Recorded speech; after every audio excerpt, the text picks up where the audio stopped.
tema de hoje é sobre oração. A oração, ela é extremamente importante para a vida do cristão. Sem oração, a gente não consegue viver. É impossível viver uma vida que agrada a Deus sem oração. E a reflexão que a gente vai fazer em cima do Evangelho de Mateus, no capítulo 6. Então vamos começar com oração? Deus Pai Todo-Poderoso, o Senhor que criou todas as coisas, o Senhor que tem tudo sob controle, nada acontece, Pai, nem um fio de cabelo cai, que o Senhor não esteja ciente disso. Então bendito seja o nome do Senhor por isso, e nós estamos aqui, queremos derramar nosso coração diante do Senhor, porque sabemos que o Senhor vai na nossa frente, o Senhor nos conduz, o Senhor coloca palavras na nossa boca, o Senhor coloca pessoas no nosso caminho, situações, para que a gente possa avaliar a nossa caminhada, se estamos sendo aprovados ou reprovados, com a maneira como nós lidamos com a coisa. Portanto, Deus, nos ajuda, Pai, a vivermos cada vez mais parecidos com Jesus. Amém. Nos ajuda, Pai, a esvaziar aquelas coisas que estão dentro de nós, que faz a gente achar que nós somos dignos de alguma coisa, que a gente tem que ser recebido com atenção, que as pessoas têm que valorizar aquilo que a gente faz. Oh Deus, que ajuda a gente a servir de coração, no trabalho, na casa, no prédio onde a gente mora, nas ruas onde a gente anda, que a gente possa glorificar o nome do Senhor, que as pessoas possam ver em nós o seu Filho Jesus. Amém. Abre os nossos corações aqui nessa manhã, nossa mente, para que a gente possa compreender toda a vontade que o Senhor tem para nossas vidas. Sim. Obrigado por Jesus, em nome dele que eu oro e agradeço. Amém. Amém. Então, a partir do versículo 5 do Evangelho de Mateus, Jesus ensina como a gente deve orar. E dos versículos 9 até o 13, ele nos ensina o que orar. Então tem um momento que ele fala sobre como orar e o momento o que nós devemos orar. Então nos evangelhos, no versículo 5 até o 8, nos dá orientação a respeito de como orar e revela para nós algumas coisas muito importantes e interessantes sobre a oração. Então vamos começar lendo os versículos de 5 até o versículo 8. E quando vocês orarem, não sejam como os hipócritas. Eles gostam de ficar orando em pé nas sinagogas e nas esquinas, a fim de serem vistos pelos outros. Eu lhes asseguro que eles já receberam a sua plena recompensa. Mas quando você for orar, vá para o seu quarto, feche a porta e ore a seu pai que está no secreto. Então seu pai que vê no secreto o recompensará. E quando orarem, não fiquem sempre repetindo a mesma coisa, como fazem os pagãos. Eles pensam que por muito falarem, serão ouvidos. Não sejam iguais a eles, porque o seu Pai sabe do que vocês precisam, até mesmo antes de pedir. Bom, a tradição judaica diz que Deus tem mais de 72 nomes. Nome. E quando Moisés estava conversando com ele, Moisés falou assim: qual que é o seu nome? E Deus falou: meu nome? Eu sou.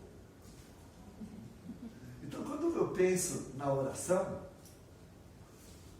tem uma oração que ela faz parte da criação. E tem uma oração que ela faz parte da eternidade. E quando Deus fala, eu sou, Ele está se referindo à eternidade. Porque você é o que você é, porque um dia você nasceu. A partir do momento que você nasceu, deram um nome para você e você passou a existir. E Deus não existe. Ele sempre existiu. Amém. É diferente daquilo que a gente está acostumado a ver. Por exemplo, quando a gente pensa na oração de Abraão, em Gênesis 21, 33, Abraão invocou o nome do Senhor e lhe disse: o Deus eterno. Isaías 40, 28. Será que você não sabe, nunca ouviu falar? O Senhor é o Deus eterno, o Criador de toda a terra. Então Deus é o Deus eterno, Deus é o Deus Criador de todas as coisas. E no Salmo 90, no versículo 2, diz assim: antes de nascerem os montes e de criares a terra e o mundo, de eternidade a eternidade, tu és Deus. Então esse conceito de eternidade, ele é muito importante na Bíblia Sagrada, porque Deus é Deus eterno, e aquilo que Jesus nos oferece a todo aquele que nele crê, que há uma esperança para mim e para você de uma vida eterna, por causa da morte de Cristo na cruz. Então, aqueles que permanecerem firmes até o fim, estão abertas as portas da eternidade para vencer. Então, o senso comum trata, a gente associa o tempo com coisas que são finitas. Eterno é aquilo que existe para sempre. Você nasceu um dia, e um dia você vai, nosso corpo vai deixar de existir, porque nós somos finitos. Mas há um aceno para aqueles que permanecerem firmes, da gente poder viver eternamente no céu. Então, não desista. O dia a dia, as circunstâncias podem tirar a gente. Todos nós temos o entusiasmo do começo, não é assim? Você, aqui é uma igreja basicamente universitária, você estava tão animado no primeiro ano, nos primeiros meses, não estava? Não é assim, gente? Depois o tempo vai passando, e aí vai ficando difícil. Então há uma grande diferença entre eterno e infinito. Infinito é aquilo que tem começo, mas não tem fim. E o eterno é o que não tem nem começo e nem fim, porque ele sempre existiu. É especial poder refletir sobre essa questão. Então, eterno é aquilo que nunca houve tempo em que não existia e para sempre existirá. Em Hebreus 13, no versículo 8, Jesus Cristo é o mesmo, ontem, hoje e para sempre. Este ontem não tem começo, é desde sempre. O eterno não está classificado numa categoria de tempo. Na língua grega, o tempo é cronos. E por isso que a gente cronometra o tempo, né? Meu tempo é tanto. Eu estou sempre em busca de melhorar, de seguir o meu tempo. Às vezes eu chego nos lugares e eu tinha 1 hora para falar, e aí o organizador vem e fala: olha, o evento atrasou, você pode reduzir para 50, sim, claro, olha, vai atrasar ainda mais, uma pessoa chegou agora no aeroporto, dá para atrasar, dá para fazer em 30, sim, claro. E aí quando eu entrei eu tinha 7 minutos. Eita, o negócio que era 1 hora virou 7 minutos, tempo. A gente está muito ligado a isso, ao Cronos. Agora, o tempo da eternidade na Bíblia Sagrada não se chama Cronos, é Aion. Aion é um outro nome, não tem a ver com o tempo que é tempo antes do tempo, o tempo do tempo que não tinha tempo. Quando, por exemplo, na Bíblia diz que no princípio criou Deus os céus e a terra. Então, antes de Deus criar o céu e a terra, não tinha tempo. O tempo passou a valer a partir do momento que Deus criou as coisas. É interessante a gente parar para pensar nisso. No princípio, em João, por exemplo, diz que no princípio ele era verbo, né? João capítulo 1. No princípio do quê? no princípio do tempo. No dia que Deus criou o tempo, porque antes de Deus criar o tempo, não existia tempo. Por isso, quando Moisés pergunta para ele qual é o seu nome, ele diz, vai lá e fala que quem falou com você foi o eu sou. Então Deus, às vezes eu fico pensando, como que foi para Moisés, né? Como seria para nós estar num lugar sagrado, tirar a sandália e poder falar com Deus? Quem o Senhor é? Qual é o seu nome? É isso que você perguntaria? Às vezes eu fico imaginando, tentando, como que seria eu falando com ele? Se eu ia dar um 5 em cima, ou se eu ia enfiar minha cara no chão, mais provável que eu ia enfiar minha cara no chão. Por isso, quando Moisés pergunta para ele, ele diz, eu sou o que sou. Deus não existe. Na Bíblia Sagrada e na teologia e na filosofia, não se pode falar que Deus existe. Deus é. Você existe porque houve um tempo em que você não existia. Você passou a existir. Então Deus, Ele é o que é. Ele sempre existiu. Em Romanos, no capítulo 4, versículo 17 e 18, diz assim, como está escrito, eu o constituí pai de muitas nações. Diante disso, Abraão creu em Deus, aquele que dá vida aos mortos e chama as coisas que não existem como se existissem. Abraão, contra toda esperança, em esperança creu, tornando-se assim pai de muitas nações. Como foi dito a seu respeito, assim será a sua descendência. Então Deus chama a existências coisas que não são.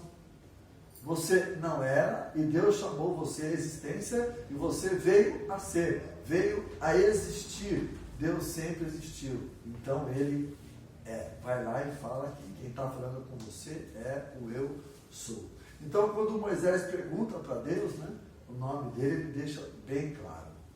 É como se a gente parasse para refletir o seguinte: a vaca não é um cavalo, a cadeira não é uma estante, e o martelo não é uma chave de fenda.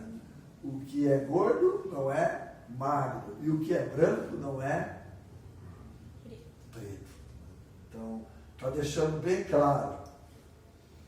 Deus, qual é o seu nome? Deus diz, não dá para colocar um nome em mim, porque colocar um nome em mim é me reduzir, classificar, é me categorizar, é me distinguir de outra coisa. E não há outra coisa, só existe eu. Só eu sou. Eu quando pensei em falar em oração com vocês, eu estou na igreja há 28 anos, e praticamente uns 14 anos eu servia na nova geração. A minha filha, eu acompanhei a trajetória dela na nova geração, até ela sair da nova geração com 12 anos, aí ela começou a estudar a Bíblia, com 14 anos ela foi batizada. E aí eu lembro que ela foi batizada, eu falei, filha, agora você foi batizada, eu tenho uma salinha aqui de 6 a 8 anos, queria que você desse aula para essas crianças. E aí, ela que pensava em fazer marketing, propaganda, depois de passar ali uns 3 anos dando aulinha, ela foi fazer pedagogia. Acho que eu dei uma influência aí. Mas quando eu pensei em passar essa aula para vocês, eu pensei, eu vou fazer num formato nova geração. Então, para mim, é como se eu estivesse diante de crianças, e aí eu quero ser o mais claro possível na forma de explicar, para que você possa entender profundamente aquilo que eu estou querendo passar para você, tá bom? Que tem fase da nossa vida que a gente ora como se a gente estivesse na criação, mas tem fase da nossa vida que a gente ora como se a gente estivesse já na eternidade. São orações completamente diferentes. O grande desafio qual é, crianças? É quando a gente passa mais tempo na oração da criação, Né? Ela não é errada, mas o problema é quando a gente está o tempo todo na oração da criação. A gente precisa também passar tempo na oração da eternidade. E é isso que eu vou aqui tentar me esforçar em passar para vocês esse conceito. Amém, tio Zé. Então, eternidade na Bíblia Sagrada é aquilo que está fora da categoria de medida. Então acabou saindo uma letra por cima da outra, porque é uma questão às vezes de configuração do computador, mas o que subiu aí na tela, você viu que subiu algo aqui na tela? É isso. Eternidade na Bíblia Sagrada é aquilo que está fora da categoria de medida. Então o que está na criação, você consegue medir. Né? Agora, o que está na eternidade, você não consegue medir.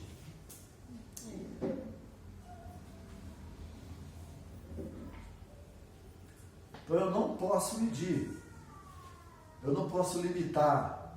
Nós não sabemos quanto pesa o eterno, nós não sabemos quanto mede, não sabemos o formato do eterno, porque não dá para medir. Eterno é o que está fora da categoria de medida. Aí a gente começa então a já pensar, então a minha oração é uma oração que está dentro da categoria de medida, então é algo que eu estou expressando meio que no automático. E a oração que vai para a eternidade é aquela oração quando você está numa situação de extrema, sabe, a pessoa falou, assalto! E aí você vê, não tem ninguém do seu lado, e aí como é que vai ser essa oração? Vai ser uma oração de medida, uma oração da criação, ou vai ser uma oração de eternidade? O que vocês acham, crianças? Eternidade. Vai ser de eternidade. Por quê? Porque você está ali e você vai clamar ao Senhor de todo o seu coração, porque a situação é extrema. A situação é complicada.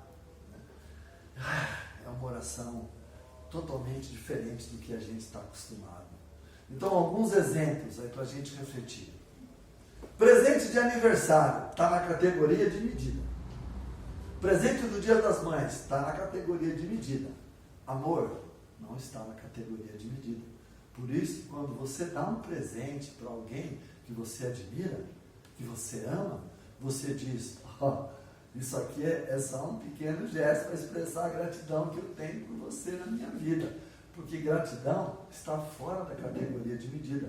Presente está dentro da categoria de medida. Então, é importante a gente entender essas duas coisas. Eu lembro quando eu estava falando para as crianças, eu falei, gente, hoje eu vim falar com vocês não vão acreditar. A partir de agora vocês podem fazer tudo que vocês quiserem. Aí elas, você pode comer chocolate à vontade, está tudo liberado, tudo que você gosta, tudo que você pode fazer. E aí eles foram se empolgando, aí eu falei, então, eu também posso matar vocês. Aí uma falou assim, aí não, né, tio? Não liberou tudo, não está tudo liberado? Você vai na escola se você quiser, você faz o que você quiser. Tio, aí não dá. Então, tem que ter procedimentos, regras, normas, princípios, não é criança. Então, orar é extremamente importante para conectar a gente com Deus. Amém. Amém. Generosidade não está dentro da categoria de medida. Por isso que eu acredito que uma das formas da gente ler a Bíblia, pensar na Bíblia e tentar compreender a Bíblia é perceber que nas páginas da Bíblia existem duas categorias de realidade, ou duas ordens de existência que vão andando uma junto com a outra e vão se misturando. Às vezes elas estão separadas, às vezes elas estão juntas, às vezes uma está contra a outra, que é uma ordem da criação e que é uma ordem da eternidade. A Bíblia tem duas ordens, a ordem da criação e a ordem da eternidade. E a gente tem que buscar, na hora que a gente está fazendo o nosso tempo ali de leitura, de meditação, puxa, isso aqui está vinculado com o quê? Não, o que a Bíblia está querendo dizer que é algo da criação, é algo da eternidade, ter esse discernimento bem claro. Então, o que é a ordem da criação e o que está dentro da criação? No princípio começa a ordem da criação. Aqui as coisas começam a ser medidas. Aqui começa a ordem da criação.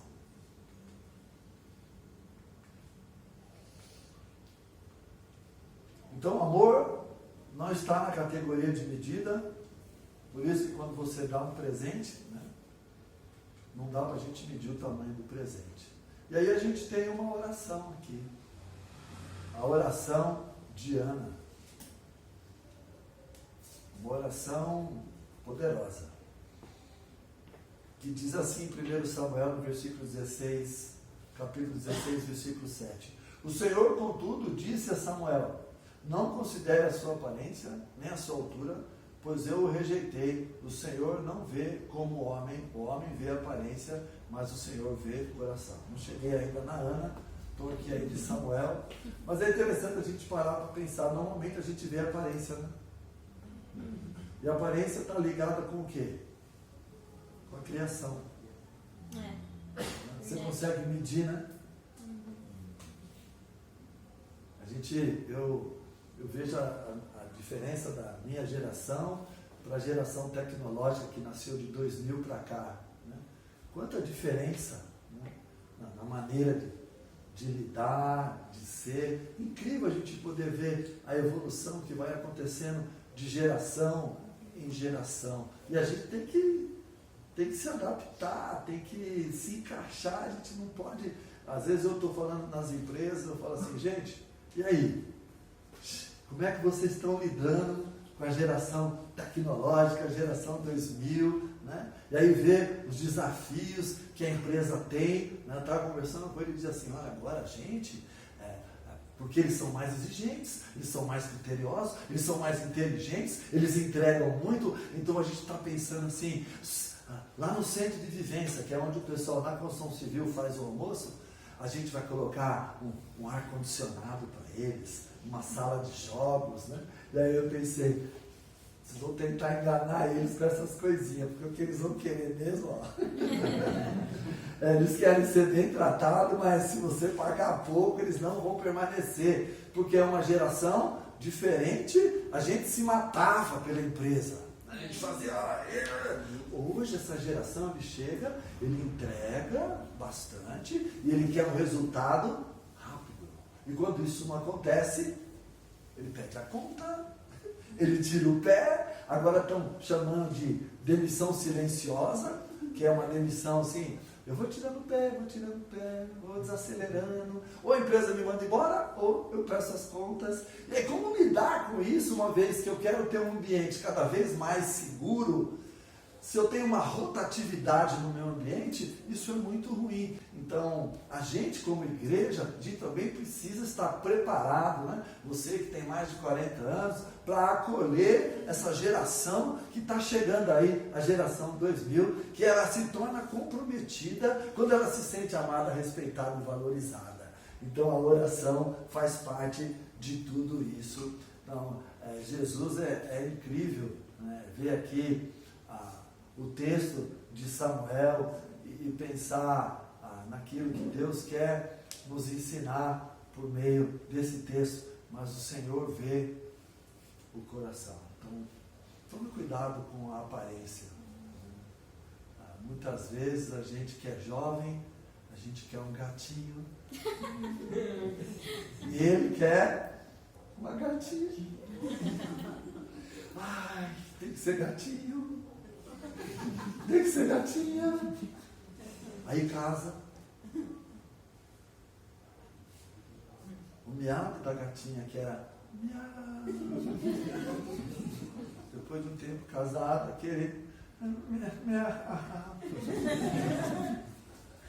ronco dele que era a coisa mais linda. Depois de um tempo virou trovão.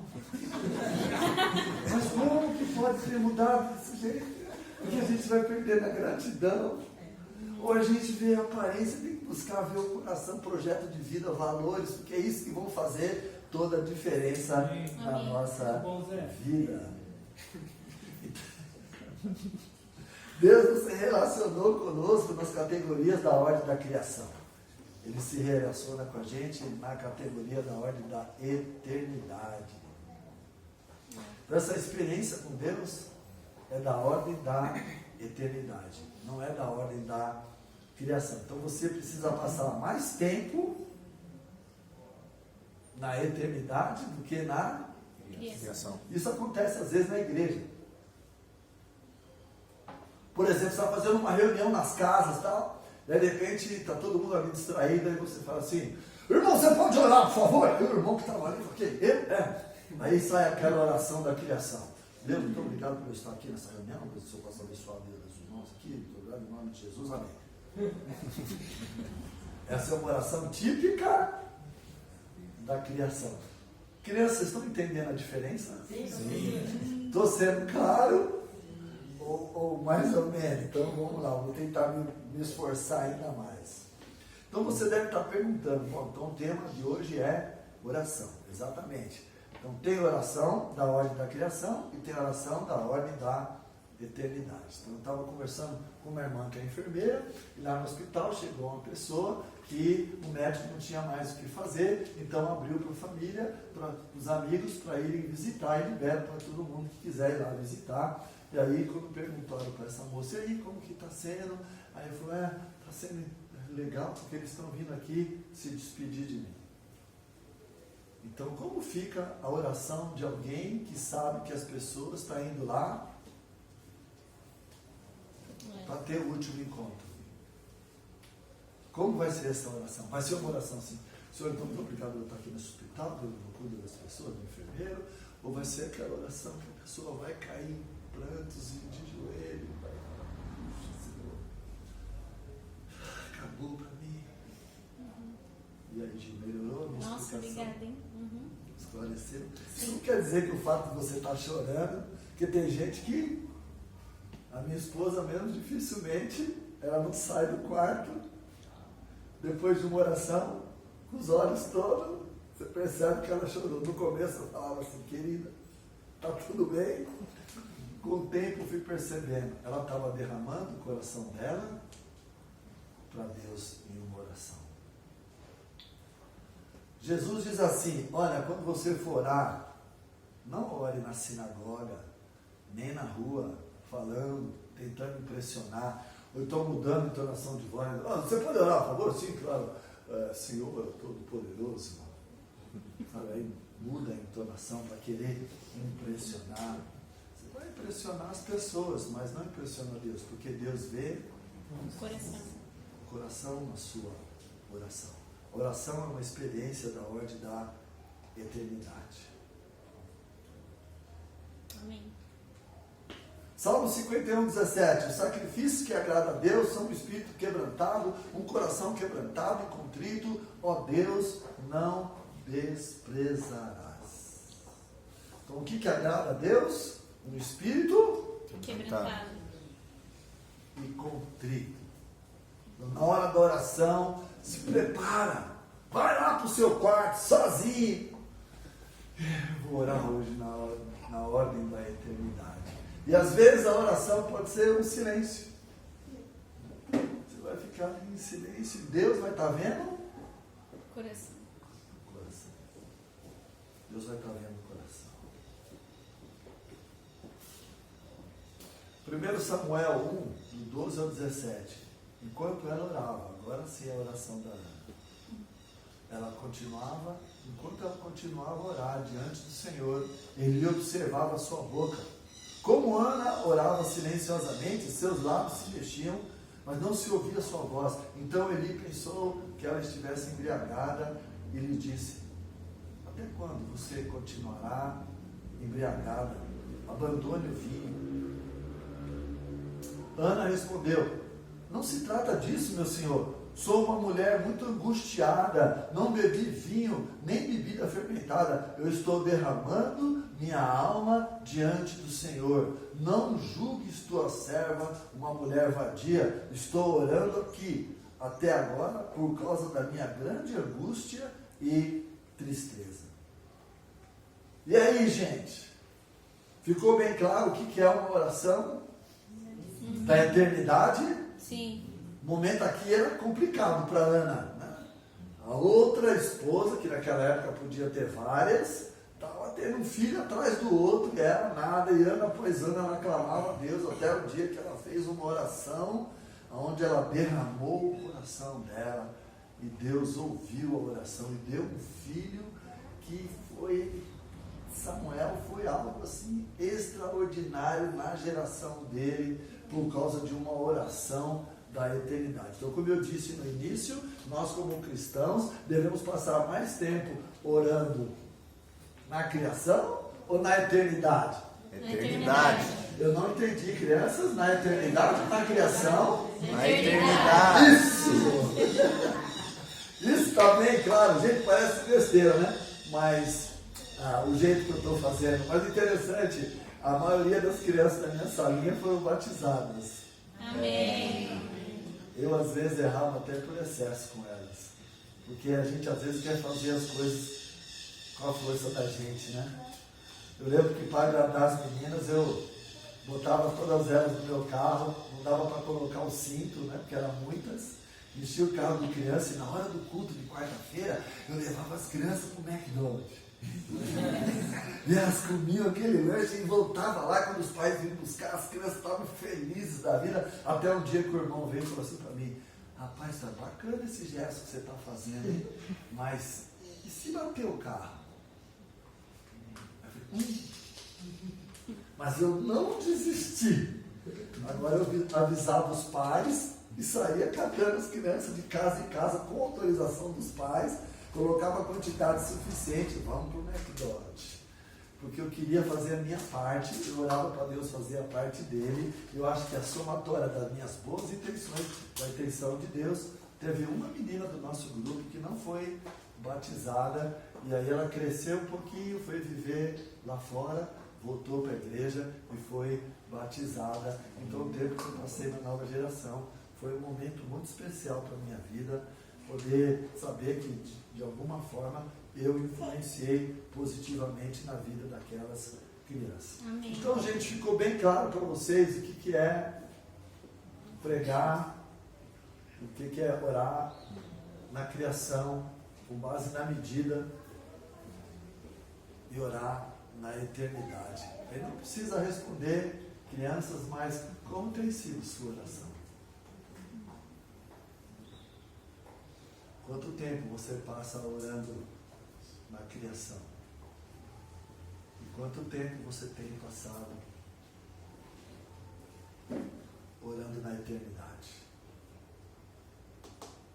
Eu lembro de uma história interessante, um pastor que ele era conhecido como um homem de oração.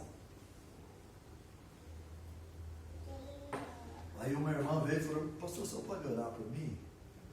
E o pastor sentiu no coração: vamos ajoelhar? Eles ajoelharam. E aí o pastor falou: você pode orar, depois eu oro. E aí ela orou: em nome de Jesus, amém. Aí o pastor falou assim: mãe, pode orar, estou esperando. Aí ela, meio indignada, orou novamente: em nome de Jesus, amém. Aí o pastor falou: mas você não vai orar? Aí ela começou a orar com o coração quebrantado, chorando.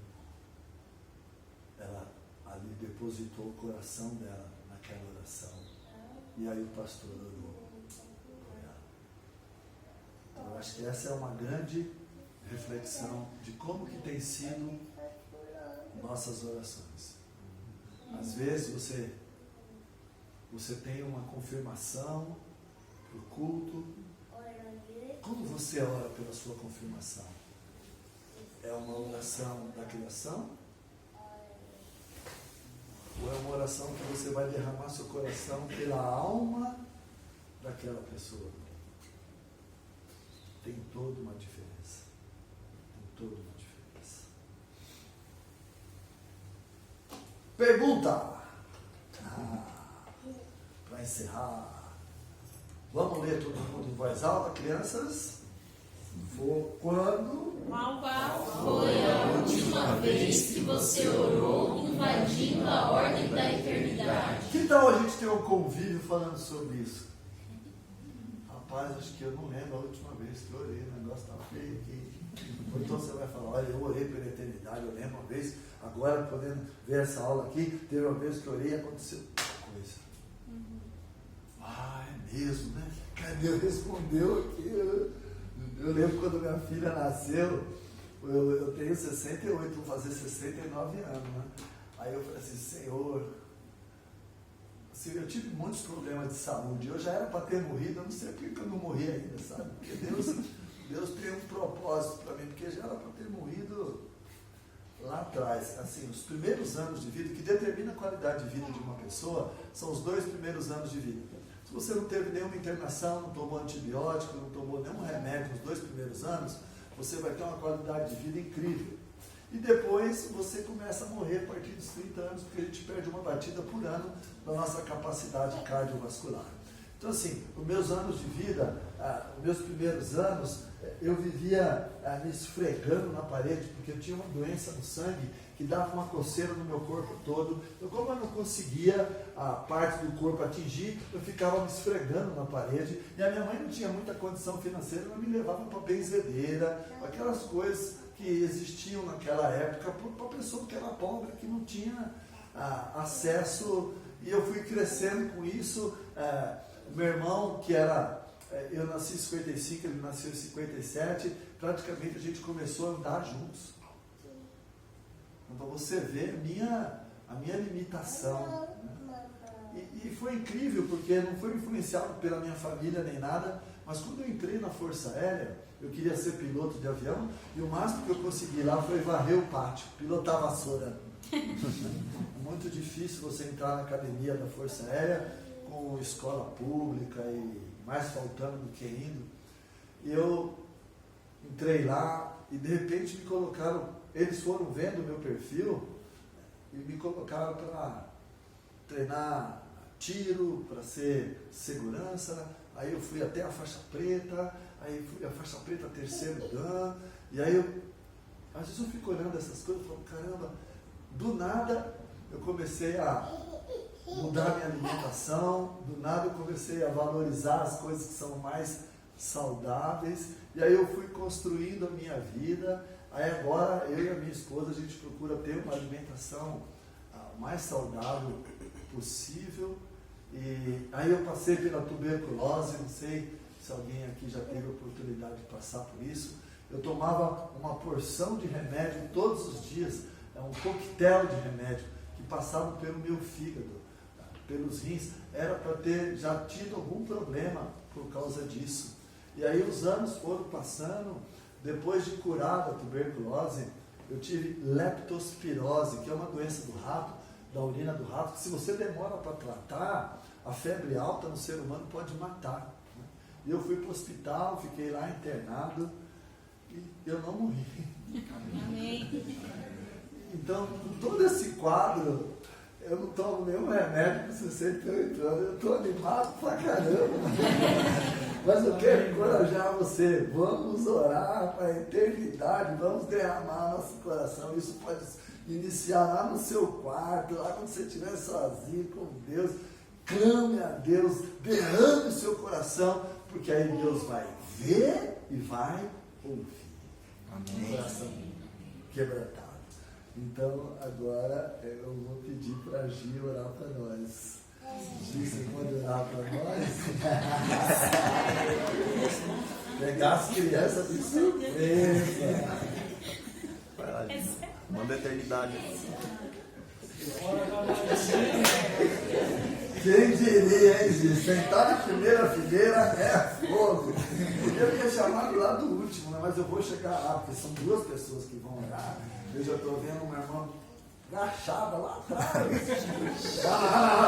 Atrás já veio assim. Ela é a próxima. Você pode orar para nós, Gi, por favor? Senhor da aula, que momento você está passando, que derrama seu coração.